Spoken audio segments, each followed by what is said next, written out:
For many of us Star Wars fans, the mention of Galen Merrick, better known as Starkiller, brings back fond memories of unleashing the full power of the Force on Jedi, Sith, and legions of stormtroopers. But when it comes to discussions about the character of Starkiller, there tends to be a split in the fanbase between those who like the character and those who think he's too overpowered or a Gary Sue. And for someone who's been a fan of the Starkiller character for well over a decade, in addition to being a massive fan of Sam Witwer, the "he's too OP" and "he's a Gary Sue" comments haven't always sat well with me. And after going back to look at the Force Unleashed series and watching several lore videos by the channel's Stupendous Wave, I'd like to take such talking points to task and see if they have merit in what I've come to call the Starkiller Retrospective. To begin this series, I'll start by focusing in on the question of whether or not Galen Merrick is just too OP. And for the sake of clarity, this video will only be focusing on Galen Merrick from the first game to avoid confusion between him and his clone. With our introductions out of the way, let's dive in and see what we can see. When it comes to the talking point of Galen Merrick being too OP, at first glance, it can certainly seem that way as he wields some pretty insane power and accomplishes some equally insane feats that seem pretty far-fetched even for the Star Wars universe. And this is a universe where there is one Sith who's too angry to die and another one that can eat planets. But when examining Galen as a character, you begin to understand why his power levels were so high and why he could accomplish all the things he did. First things first, Galen had a seriously high midichlorian count, which that in and of itself doesn't mean that's why he wields the kind of power that he does, as individuals like Obi-Wan Kenobi don't have a massive count, and yet he was one of the Jedi Order's most decorated members and was able to defeat the Chosen One himself, Anakin Skywalker. Or how Mace Windu, whose midichlorian count clocked out at 16,000, was able to match Sheev Palpatine in blade-to-blade combat, despite the Dark Lord having a count of 20,000. Much like in Dragon Ball, how studying power levels can lead to underestimating and overestimating opponents, judging Force sensitives in Star Wars amounts to the same thing. Especially when you consider that Merrick had 20,000 midichlorians on everyone's favorite Emperor and still couldn't truly defeat him with their battle coming to a standstill. Secondly, Galen was trained by Big Daddy Vader himself, and I shouldn't need to say that he was not exactly the father of the year. And based around the canon comics of him removing body parts from the Inquisitors to help fuel their connection to the dark side, the possibility of Galen having a happy childhood is non-existent. In the game novelization, and what's been said in the past by game director Hayden Blackman, Galen was raised and trained under Vader in a brutal fashion to mold him into a living weapon through the dark side of the Force. This is not unlike what Palpatine did with Maul, as he never considered him an apprentice but rather a disposable weapon at his beck and call. But when it comes to his training, Vader only taught him the basics of lightsaber and Force-related combat and proceeded to leave the young Merrick to his own devices and the holographic training droid, Proxy, whose primary objective wasn't to train the boy but rather to kill him, meaning that Galen's entire life was a constant battle for survival as Proxy would attack unexpectedly or use stealth to his advantage, and that's before you account for the threat of Vader always looming over him. But despite how terrifying and horrible this upbringing was, Vader accomplished what he had set out to do: create a living weapon that utilized the dark side like it was an art form. Because of having the threat of death and torture looming over him at all times, Merrick became an expert tactician that was able to be quick on his feet and adapt to a new environment in record time.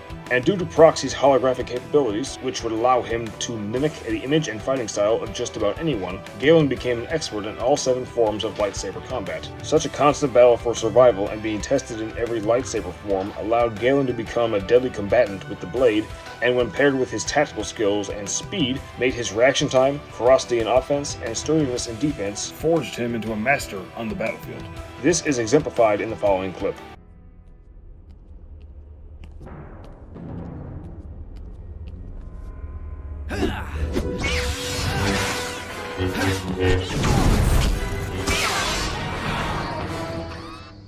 Ah, Master! Another excellent duel! Proxy, you did catch me by surprise. I haven't fought that training program in years. I thought you'd erased it. I'd hoped that using an older training module would catch you off guard and allow me to finally kill you. I'm sorry I failed you again. Well, I'm sure you'll keep trying. And though he was an expert when it came down to the art of swordplay, his true potential lay in his deep connection to the Force. And much like his methods of saber training, he would put his own survival at stake to push himself to his limits and then pass them consistently. An example of this is when he has Proxy restrain him for days without food, water, rest, or light until he can successfully construct his lightsaber through the art of meditation. And once this goal was met, he would pursue another in a similar manner to become stronger. This would even include self-mutilation to fuel his connection to the dark side through his anger and pain, a demonstration to the commitment he had towards his master, as he was led to believe that one day he and Vader could take on the Emperor together once he had become strong enough. Each trial and ordeal he put himself through, making him stronger and allowing his connection to the Force to be further enhanced until he was able to overwhelm seasoned Jedi Council members like Shaak Ti, and even stand toe-to-toe with Sith Lords like Vader and Sidious. And now that we've tackled his skill with the lightsaber, let us discuss his skills with the Force, with the most well-known moments being the aforementioned battles with Shaak Ti and the two Sith Lords, and the time he ripped a Star Destroyer out of the sky. These are hardly small feats to accomplish, and are typically what most people turn to when stating that Galen Marek is too OP.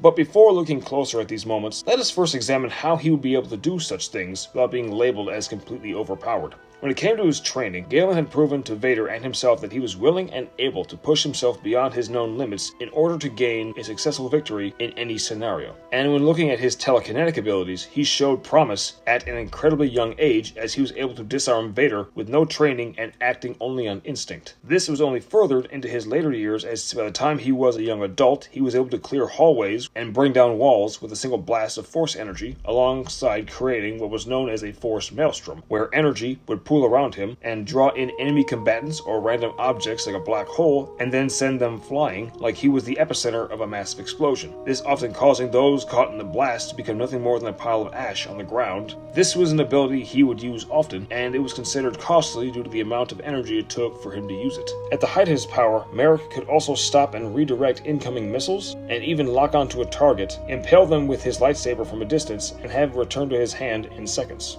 And even though his telekinetic abilities weren't anything to sneeze at, where Galen shined the most was in his usage of Force Lightning, where he could disintegrate opponents with a single blast and even match the might of Emperor Palpatine, who is considered to be the undisputed master of the ability.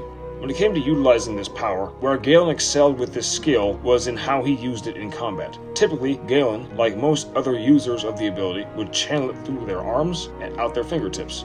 But he became a sort of daredevil when utilizing the power, as he would channel it into his lightsaber strikes and deliver a far deadlier blow than your typical attack, which was considered quite dangerous, as doing so could cause a lightsaber to explode. He would also gain the ability to create a lightning shield that acted as a protective barrier consisting of both Force energy and lightning that would harm and incinerate any combatants that would attempt to do him any harm. But his greatest feat when it came to Force lightning was the creation of a form of attack known as Sith Seeker, where he would channel as much of his Force power and lightning into his arms and expel it all at once with deadly force, very similar to a Force maelstrom. However, this was considered to be the most dangerous ability he had, as channeling all that power all at once ran the risk of killing himself in the ultimate blaze of glory. Now, with everything I just said, you could say that Galen Marek has too much power, and it's hard to say that he doesn't. But, much like how he became a master with the lightsaber by pushing his body and mind to their breaking points and beyond, when it came to his Force abilities, he used a very similar method to make himself stronger and stronger. And lest anyone forget, he was trained specifically in the dark side, where anger, fear, hate, and pain were used to increase one's power. When mixing the looming threats of Vader's presence, should he fail a task, or a surprise attack by proxy, with the extreme methods Galen used to complete a task or make himself stronger, the amount of power he wields begins to make sense. In addition to this, both Hayden Blackman and the Stupendous Wave have described him as a Force hand grenade, as he'd unleash as much of his power as he could all at once against an opponent, especially if the opponent was Force sensitive. So the utilization of dangerous and powerful attacks makes sense when you consider that Marek was always walking the line between life and death in his daily life, and would widen his footpath the stronger he became, especially when you consider the fact that what pain he could have been feeling when he was using Sith Seeker or Force Maelstrom could fuel his anger and make him more resilient to their effects or even damage from outside sources. And with that long-winded explanation out of the way, let us look at key moments where Galen Marek is classified as too OP, starting with him taking down a Star Destroyer. First of all, despite what it may look like, he didn't rip the ship out of the sky and then slam to the ground like he spiked a ball after a touchdown. That's not what happened. The ship was already on a downward trajectory towards his location, making it easy for him to use the ship's momentum against it.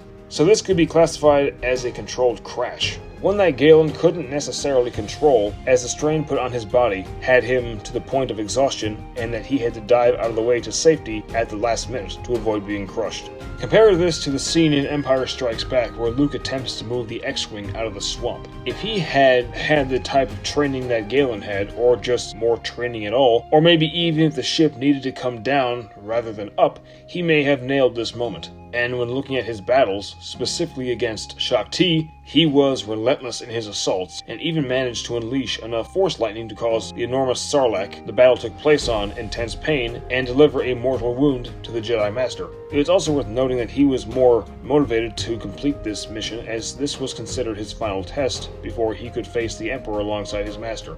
When it comes to his duel with Vader, he relied primarily on his speed and using the environment to his advantage, as Vader's movements were rather cumbersome due to his past injuries and armor. But just because his armor weighed him down and he wasn't able to move as quickly as he used to, Vader's effectiveness in battle was hardly lessened. By using the elements in the chamber and swiftly striking the Sith's weak points, Merrick was able to defeat his former teacher. It's also worth noting that he didn't deliver the killing blow to Shaak Ti, as she chose to fall into the mouth of the Sarlacc in her final moments, and he left Vader a cluttered mess on the ground. And for the final confrontation with the Emperor, both he and Merrick were evenly matched in both force potential and blade combat, and it only turned in the latter's favor when Palpatine revealed that he had been the boy's master and Vader was nothing more than a substitute. The revelation of him being played as a fool throughout his life, being used as a disposable weapon, and played as a fool multiple times, causes him to unleash his fury in ways he had never done before, and delivers him a victory. Although this is hardly a win by skill or luck, as Sidious is simply playing with him in the same way he did to Anakin years before, and what he would eventually attempt to do with Luke years later.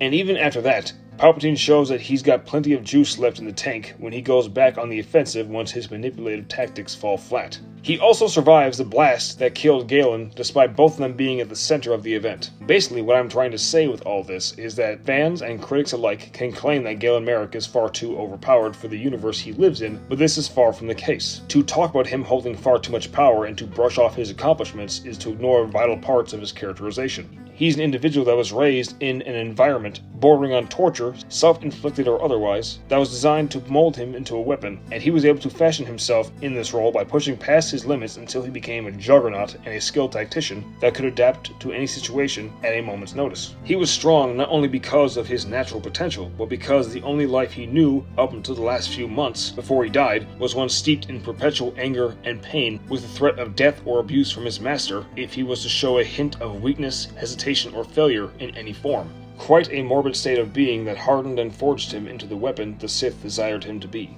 He is, somewhat, the Goku of the Star Wars universe, and if you're still going to claim that he's too overpowered, there are still those in his own universe that outrank him in terms of potential and power. Palpatine and Yoda certainly qualify, as does Grand Master Luke. Anakin Skywalker, if he was able to wield the full potential of the Chosen One, could certainly outclass him. And just for the sake of it, I'll throw Mace Windu in there for good measure. He was a bad motherfucker after all. If you've made it this far in the video, thank you for watching. I do have scripts in the works for the remainder of this retrospective, so if you like this video, please subscribe and turn on your notifications so you know when they drop. I also have a couple of video essays lined up for Total Recall, both the original and the remake, but those are proving difficult to craft without turning the whole thing into a movie review with extra steps. So if that floats anyone's boat, do let me know.